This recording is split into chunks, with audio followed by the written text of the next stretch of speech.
have risen from my deep slumber.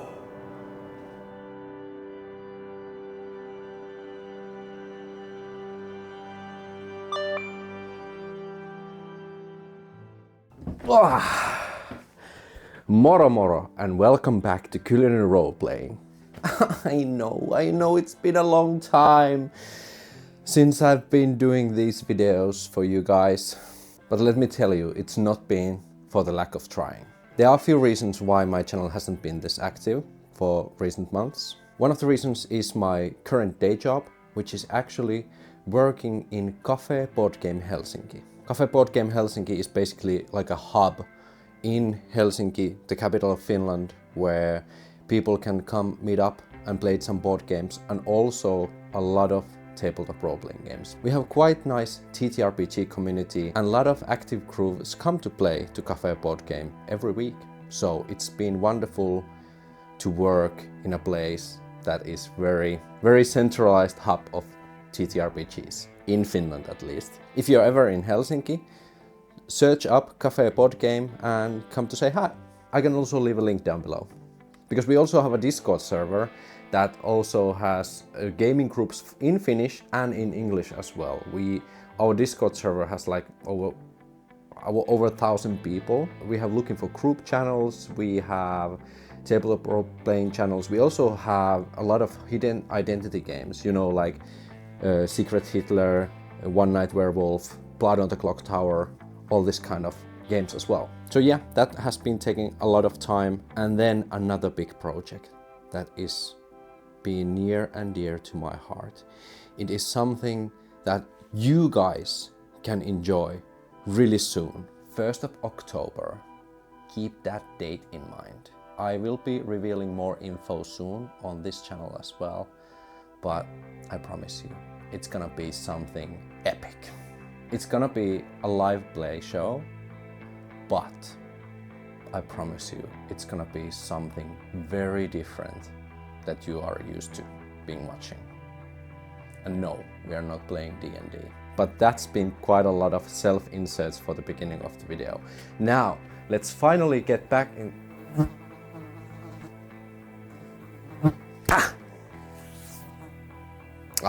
This pesky fly always gets me. For the subscribers of the channel, you know that I have already been reviewing quite a lot of tabletop RPGs and been focusing on the aspect of solo tabletop role-playing games. I've also had many videos where I have given some tips and tricks how to play different tabletop role-playing games solo. Just now I realized that I haven't actually made a video about all the tabletop role-playing games that I think are best played in solo.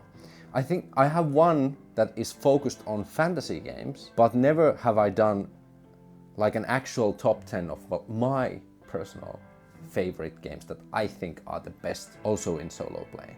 So I created a list of the games that I am currently.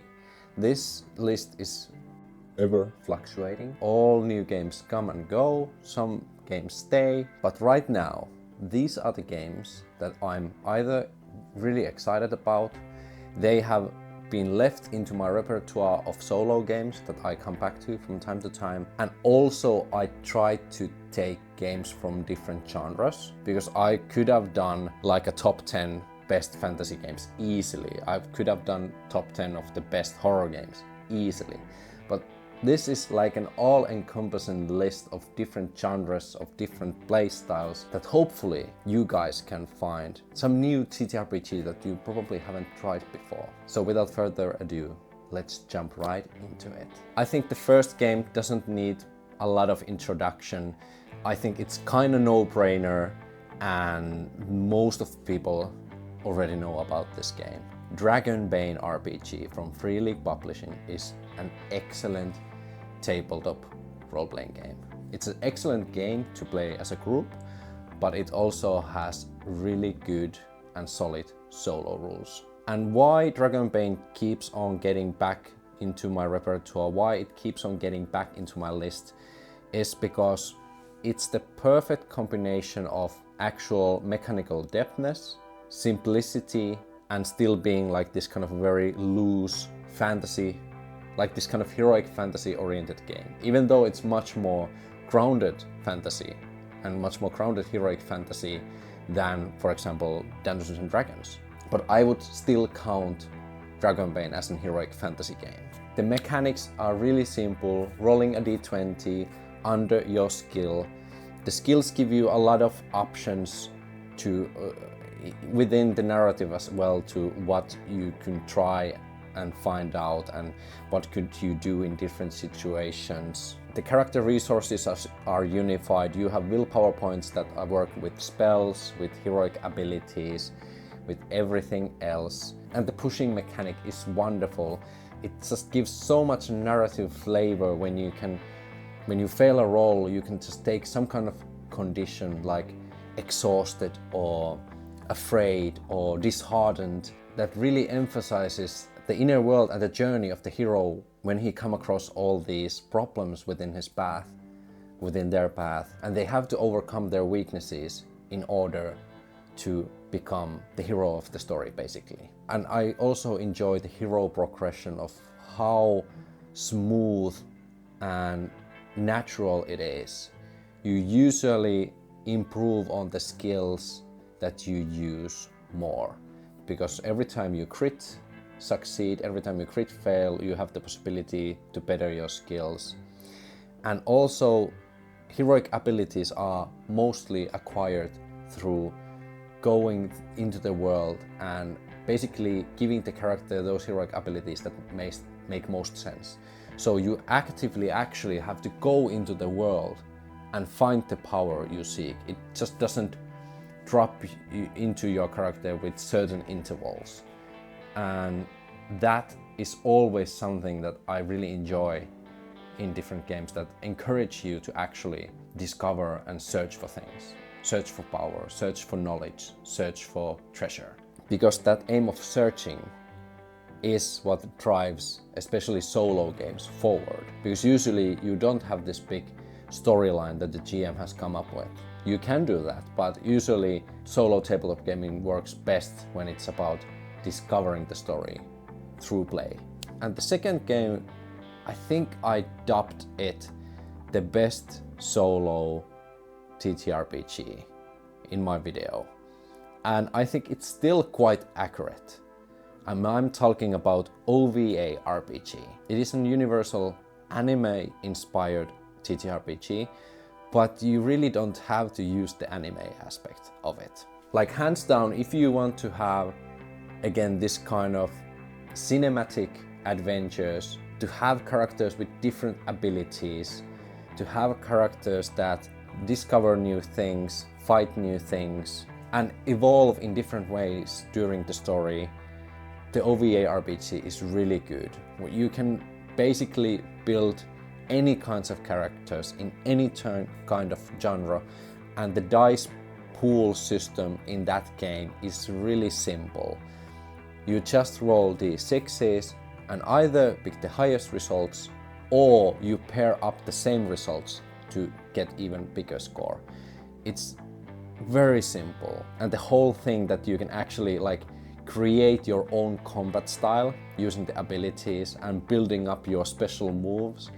It's just wonderful. It gives a lot of flexibility while still being very simple in its core. And when it is very simple in its core, that's why it's really easy to just build also enemies on the run. Because my biggest requirement for solo play is that it's very easy to create adversaries, to create obstacles on the fly, because I'm discovering the game while I go. I need to be able to create all the obstacles very quickly, because I don't know beforehand what I might come across. Or I could do that, and I could like create all the adversaries beforehand, but that would require a lot of work, and if I all do that work before I even get to play, I'm usually too tired to play.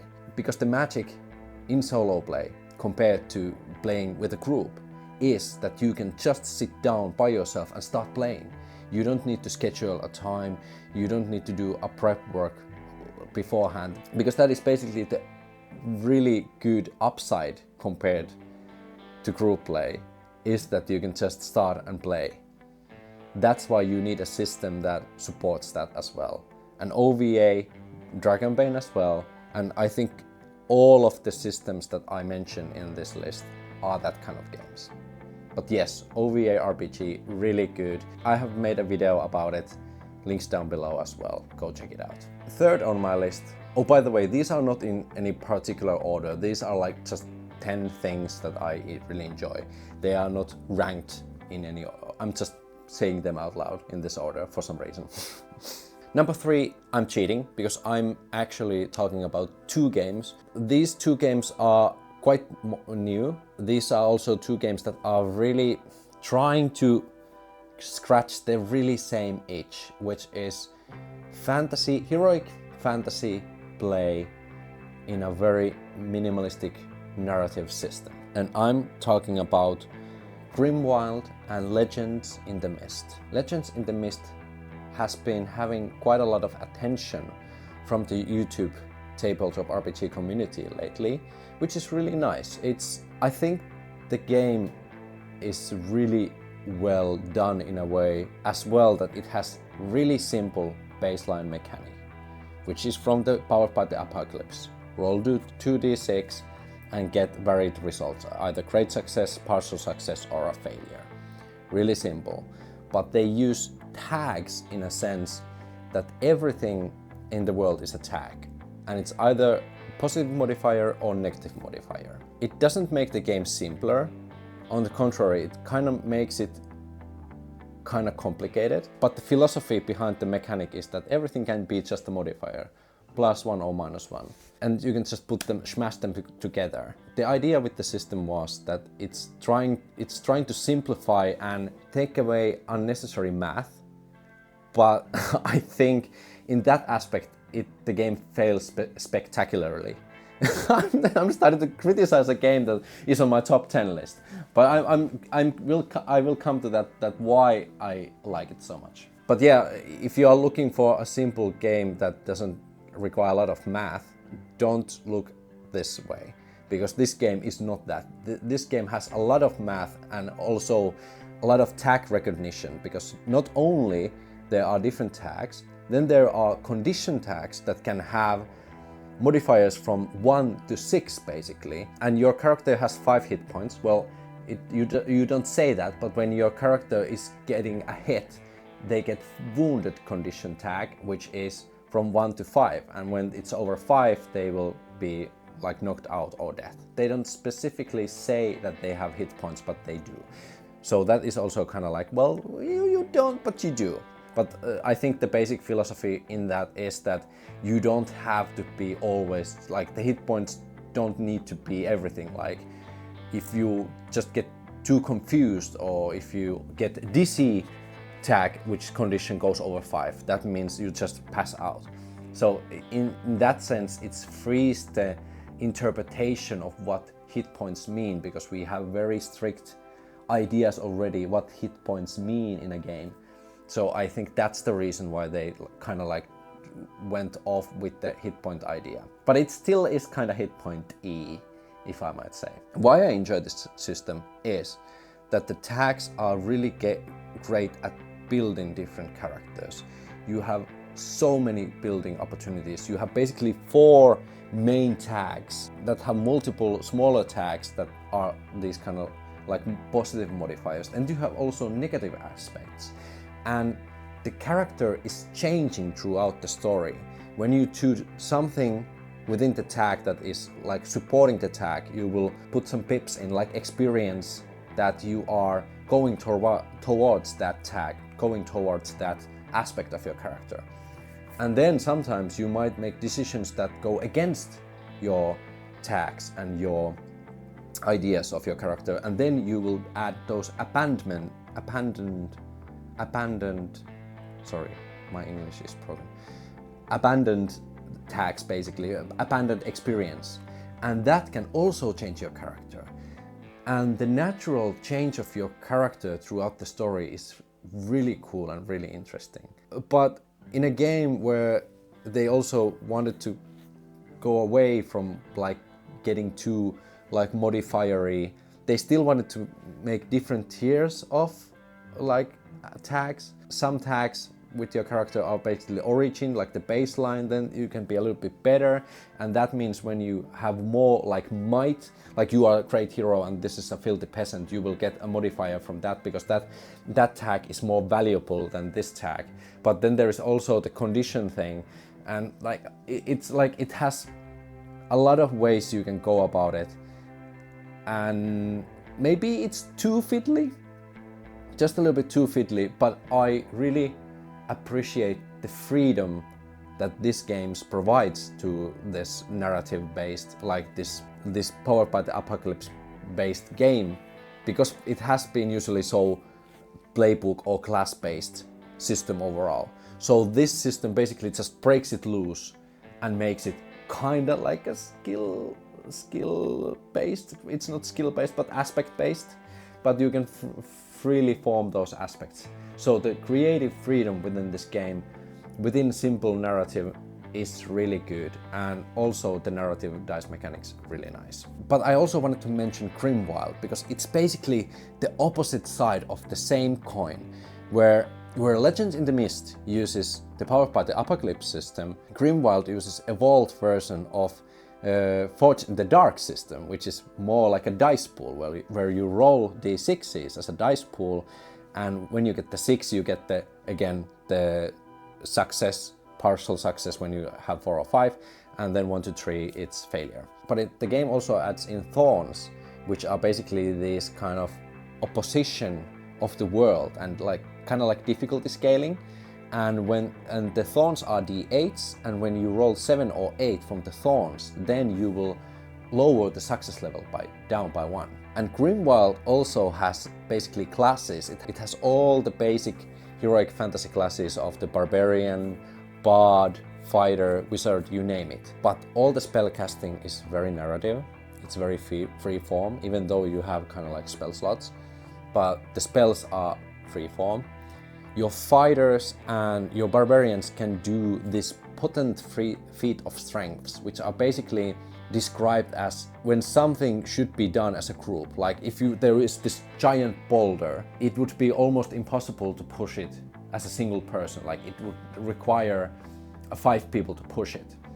But now as a barbarian you can make a potent feat of strength that you can ignore that limitation and basically be this huge bulging barbarian that can just lift this giant rock and throw it away.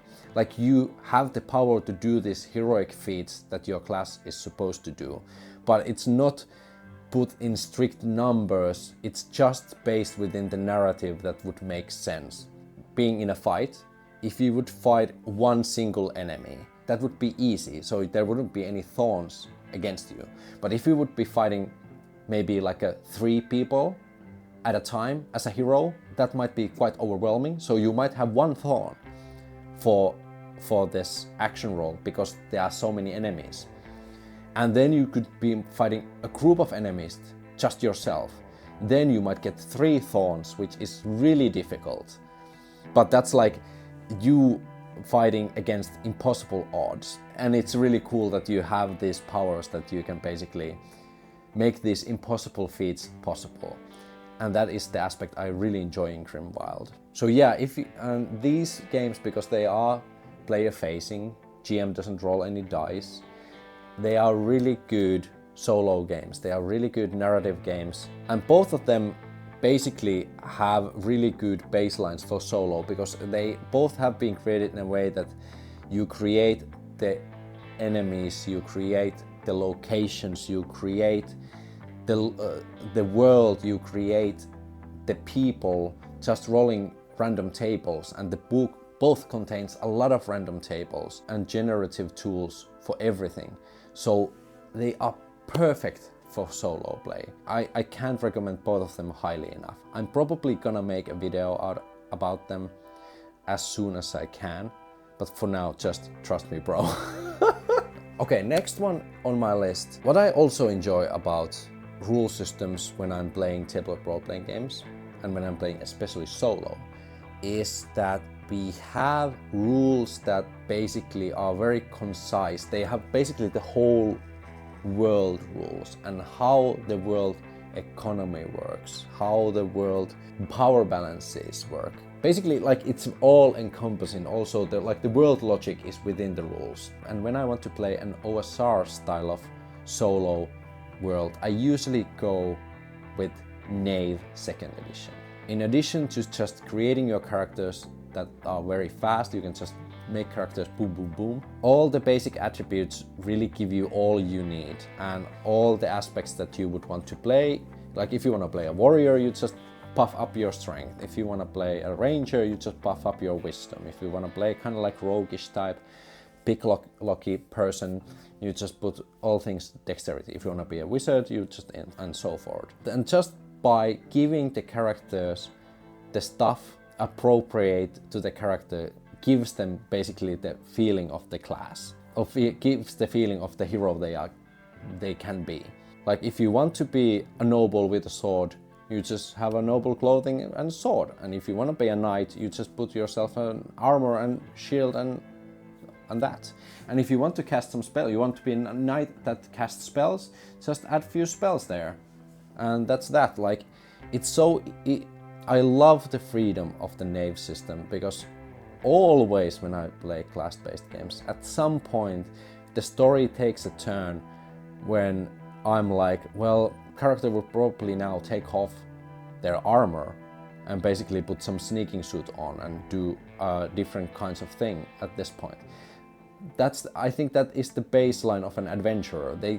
They get into different kinds of situations, and even though they would go into situations that wouldn't be their strongest suit, they would still kind of try to adapt and get stuff and gear that would be needed at that point. But in OSR games and in class-based games, usually you just can't use those stuff. you can't be a wizard and put on an armor for a like war scene and try to be in a front line or even in a back line. No, you just can't do that, because that would ruin the game balance of having these different roles and classes. So that's why I really enjoy KNAVE. Also, the world economic is really simple, really clean within KNAVE. There are all the things you need for domain play, there are all the things you need for building stuff, like everything. It's so easy to play in a fantasy world solo with KNAVE, because it has so easy rules to just like, okay, I'm in a store in this kind of backlog swamp area, what I can find from the store and what does it cost and all this. Like, it is so easy to just deduct from the rules that are within KNAVE, and that's made everything so simple. So whenever I want to play OSR stuff, KNAVE 2nd edition is definitely my choice. Okay, quite a lot of fantasy.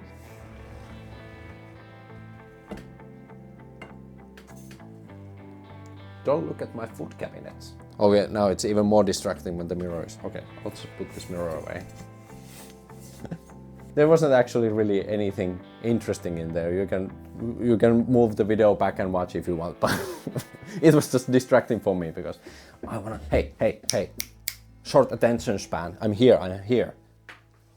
Oh, hey! I'm swinging a sword! Oh my god. Yeah, different genres. Let's change the pace a little bit. Now I'm going to talk about VAESEN RPG, also from Free League. VAESEN is really good around 18 to 1900s focused fantasy, kind of like fantasy-ish, but it's a horror setting. Definitely a horror setting, but it has like a lot of folklore, fantastical elements. And that's why I kind of like it. It's in the past enough that it can be very whimsical, it can have many interpretations, but I really also enjoy the idea of playing a solo horror games. I have actually tried that in my channel in the past before. I don't know if I ever uploaded videos about it, but I really love the idea of running and solo, like this kind of very scary solo adventure playing a horror game. I need to do that at some point. I need to try it again. That time I didn't have like I was still working on my camera angles, so definitely we are gonna make some kind of horror thing in the future. VAESEN I enjoy because it's simple enough. Dice pool game, really simple. You just roll 1/6 from your d6 dice pool, you succeed. You don't have any hit points, you have conditions. All the equipment just gives you more dice. And I enjoy all the Nordic horror creatures. And also there's, I think, there is also expansion from Britons, like the folklore creatures. So yeah, and the creatures are basically, the idea is that very rarely you can just shoot the creatures and shoot the horrors and be done with it. Usually there is always some kind of specific way that you have to appease with the demon, or exorcise the bad spirit, or make a deal with this kind of folklore creature to make them basically stop wreaking havoc. And that is always very interesting, that you are against these basically impossible odds and there are these mysteries to uncover. And also VAESEN has solo rules. They are not that, I wouldn't say they are like very encompassing, but they are competent enough, and I would say VAESEN as a system is also good enough that you can basically create the mystery as you go, that you just go into different scenes and you discover new things while there, and with that you finally get the realization in the end that what kind of monster it is. And that's basically the whole game loop in VAESEN, that you go to an area, you investigate the area, strange stuff happens, you discover what kind of creature is there, or are the monsters the humans all along. You discover the threat of the place, and then you need to discover how to deal with the threat, and then you finally have the final confrontation and deal with the threat, hopefully. And also VAESEN can be very episodic, so that means you can basically play each session as a solo game, encompassing solo game, and get some like an ending. I think many people get very tired for many solo games because they never end, and at some point they just lost the thread completely and don't know how to go forward, and therefore give up on solo play. So what we need, and I think I've been saying this before, what we need in solo games are endings. We need solo games that are actually, they have a start and an ending, because that will give you the satisfaction of, okay, this was a really good story, now maybe I can tell a new one. That will keep you hooked, and this game is perfect at that you can have these episodic sessions where you actually go to some place, discover what kind of monster there is, and resolve the situation and walk out of it, and then you can have a new adventure with the same character. So you have both the character progression and story progression, but also you get those endings in the middle, so it doesn't feel so bad. Like you get an actual ending and then you can just like leave it for a week or two and then come back. So yeah, really nice detail and touch, and I highly recommend VAESEN in solo play as well. It's one of my favorite horror games right now. Next, let's go to the sci-fi. I'm not a huge sci-fi guy. I don't talk about sci-fi a lot in my channel, but I want to change that. And I've been reading recently, because I'm going to run, probably, for my friends, next Christmas, Traveller game. And Traveller is the most basic of the basic. That is the grand old daddy of sci-fi RPGs. And it is good. It's still so good. It's very simple. It's skill based. Do 2d6 plus modifiers, but it works. And it's consistent. And that is something I really enjoy about Traveller. And that's why it's so easy, because of the consistency and because of the rules that help you navigate through the world. It's really good solo. You can have many types of adventures. You can run your own spaceship with your own crew, and It's so easy to make NPCs very quickly because you just give them few attributes and maybe you just give them hits, which are hit points, and just few skills. And that's that. Like, you can create NPCs very fast. You have lots of gear, you have lots of processes that you can watch from the book. So it can be also mechanically really interesting to make this kind of captain's log for your own asteroid mining ship, and you can come across different kinds of obstacles. And yeah, it's just like, it is a sci-fi writer's dream in a sense. It can be quite bulky, but you can also play smaller adventures. You could totally make this kind of the Mandalorian bounty hunt, that you have this small little ship that can only hold you and maybe few prisoners or few bounties that you have taken in, and just go in this kind of solo wolf bounty hunting missions. You could really easily play Traveller and have that kind of storylines as well. Just sometimes going back to basics, that is the best thing you can do. And I think like Traveller still slaps, and I'm kind of bummed that I haven't been playing Traveller more. I've been getting so caught up on modern mechanics and just going into fantasy and maybe horror adventures, but yeah, I probably need more sci-fi in my life, and I'm really excited about Traveller right now, so that's why it's on my top 10 list. The base engine for Traveller is also the Cepheus engine, which is kind of like from the older Traveller systems, and then it kind of went in this kind of free-form freelance own route, and then there is this, was it called Hostile, which is this kind of solo version of the Cepheus. But I think you can just use the Traveller. The Traveller base system is really good. You might need an Oracle to play with this, but there is so many 2d6 Oracle systems, so you can just roll the 2d6 that you are rolling in the game and also use an Oracle. Very simple, very easy. Really good game for solo as well. The next game is actually a game that I think I started this whole channel with.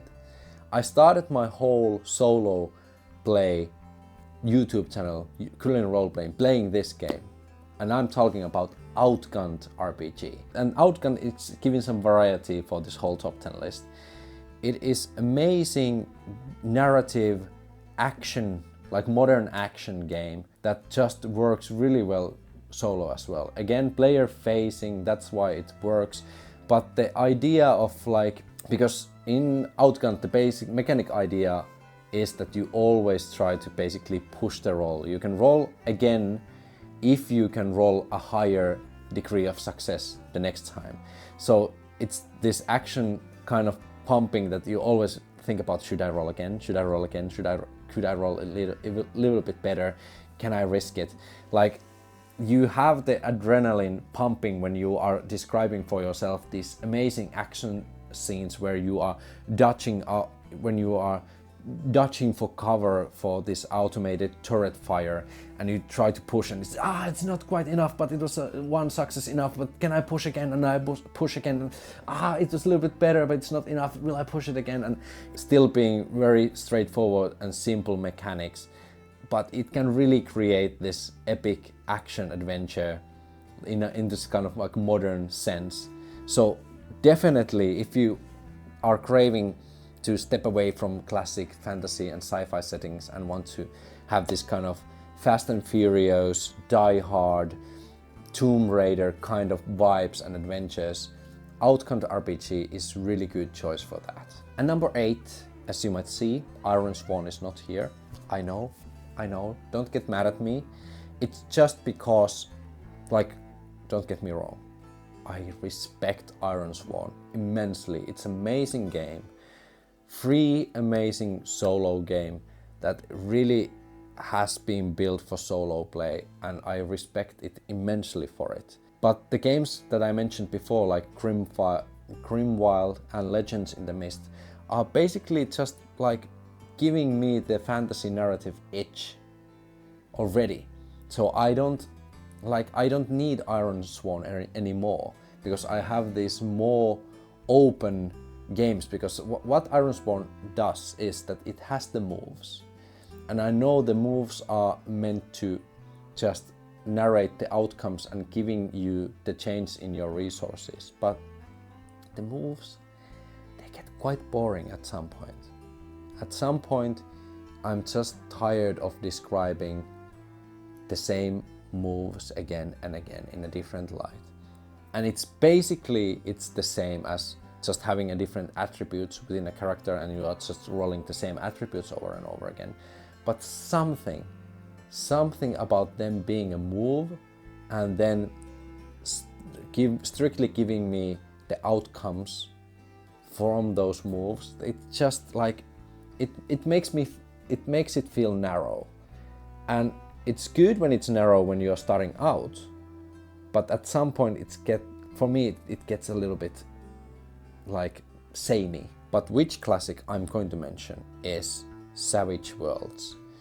Savage Worlds is still very good in solo, you have to admit it. We have amazing playthroughs of it in YouTube, as Trevor Deval has shown, but it just works because you can make encounters, enemies basically on the spot. It's very snappy, it's very dynamic.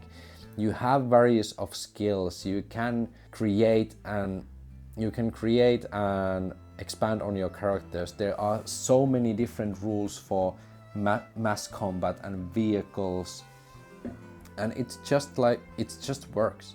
It just works as this kind of, I kind of want to play D&D, but D&D is kind of bad in solo games, so I'm playing Savage Worlds instead. And you can basically have improvised D&D adventures using Savage Worlds, and it's also an open genre. You can play sci-fi, you can play modern, you can kind of play horror, you can play fantasy with the system. And yeah, it is just too flexible and too good to not to mention, and I'm still coming back to it from time to time. When in doubt, I usually go into Savage Worlds still, and that just tells how big impact it's have had in my gameplay as well. So that's why I have to mention Savage Worlds. Number 9, you're probably tired of hearing about it, but I won't stop talking about it. Mausritter RPG. Oh boy, it's just a wonderful game. It's just a wonderful TTRPG. Again, it works in its genre. You are playing tiny little mice with different kinds of equipment. You have very basic stats, and it's all about mice surviving in a big world. Like, it just works. It's wonderful to go into solo adventures as a little mice. It's just wonderful to discover new things, discover new stuff, and the mechanics work. They are very, very simple, and you understand that you are a little mice and you just have a little bit equipment with you, and it's fine. Like in its own genre, it works perfectly.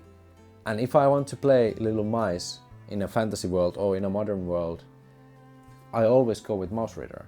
The game is just full of wonder, and it's a crime that it's actually a free game. I think Mausritter is like my top 5 tabletop RPGs of all time overall. Like, it's just that good. I don't know, I've been talking about it in so many of my videos before, and I have actually made an how it plays of it. So I'll just let the game do the talking. You can go watch how it runs, but it's just good. And finally, drum roll please, the number 10 is actually cheating again, but it's not cheating that much this time, because my final picks are WARLOCK and WARPSTAR. The WARLOCK game is still kind of obscure, but it's kind of like rules light-ish, OSR-ish, that is a fusion of few different systems. It's a fusion of Warhammer RPG, it's a fusion of fighting fantasy. Well, at least Warhammer and fighting fantasy. These two things it's a fusion of. Also, it works really well in many kinds of settings. You just have characters that are just list of skills. It is really easy. It's always, difficulty class is always 20, and you just roll d20 and add your modifier of different skills. It's so simple and it works. And again, the character experience and the character evolution is very natural through the skills. The combat is very fast. You always roll against each other, like the attacker and defender rolls both dice, and either one is damaged every time. So the game keeps on going forward and flows really well. It's really easy to make your own NPCs, your own creatures, characters, and the game itself has a big list of those as well. And the other game I mentioned was WARPSTAR, which is basically a sci-fi version of Warlock. And what this opens is basically you now have all the things you need to have a fantasy adventures, or maybe more historically accurate. You could have a really good historically accurate game using Warlock, like rules light game. And then you also have all the sci-fi modern rules. So you could also not play in sci-fi, but basically like in horror, modern horror setting.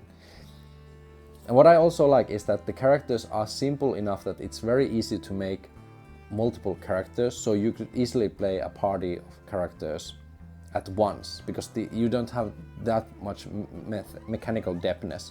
But it also is really good for starters because you have a list of skills. Because when you're starting out, it might be really difficult to think like, what should I test in this particular instance? What is the skill that we are testing right now?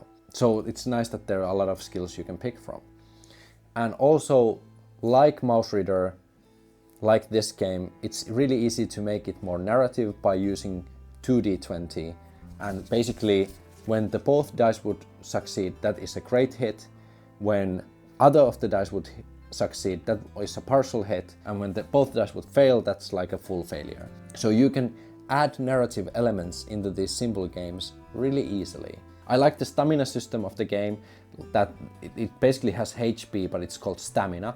So it's really easy to say that when you get scared or when you get tired, you can easily deplete your stamina. And when your stamina is depleted, then you start to get wounds, and the worst wounds you get, the worst kind of injuries you get. So calling HP stamina just really gives you the freedom to use it as this kind of generalized pool of resources that could be like the Legends in the Mist, that you have this universal points of life force or something like that will determine how long your character can keep on going. And I also love that there is a stat called luck within the game, and basically all the things when you try to like avoid danger, you always use luck, and the luck will diminish. So these are both things that could like also work really well in a horror setting as well.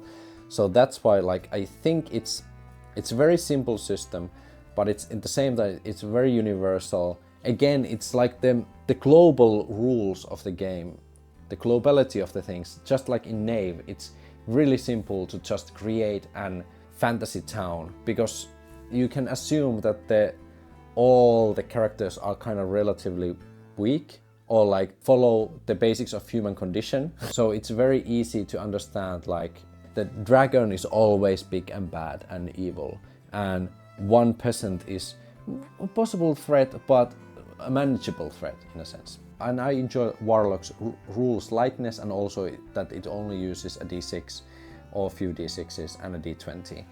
So like very simple to play as well. And WARPSTAR is basically the same, but it has guns and it's sci-fi.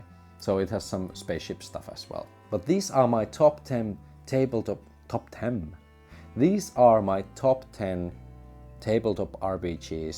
that I love to play solo right now, and I'm really excited about in 2025. Were there some new ones for you, or did you know all of them? Okay, one honorable mention, because I just recently discovered this game and I'm definitely gonna check it out. It is called HEROES of CERULEA, which is basically this tabletop RPG inspired by the classic SNES Zelda games, which is, it's kind of like, it's between tabletop role-playing game and dungeon crawler, but it has been made really well.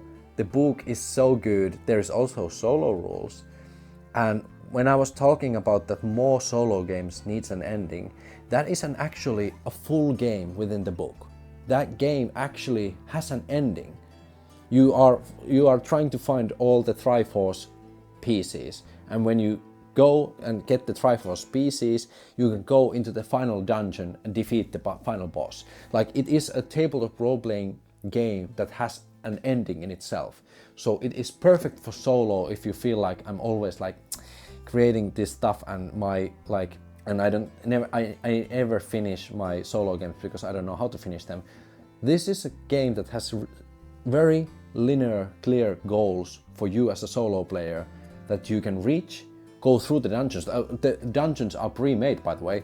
They have all the dungeon stuff within them already, and they have all the monster, all the bosses, all the equipment. So it's like a full game. Like, you don't have to think up anything from your brain. You can just actually play the tabletop RPG solo game that has everything you need, and it has a beginning and the end. And I think that's really cool idea. And that is definitely something that I want to check out in the future and probably make a video out of that as well. Okay, but that's everything from me today. Thank you for listening to my ramblings. Thank you for being still subscribed. Thank you for all my YouTube community members that keep on believing me, even though like these videos haven't been most regular. But like I said, amazing things coming really soon. October the 1st. Keep your eyes on this channel and something new will come. I think it will be a new genre in live play series. I'm that serious. It's something really different, and that's have been our goal. I will probably make a video about modern live plays as well, but I can tell you more about them there. Now it's moro moro, and I hope I see you next time.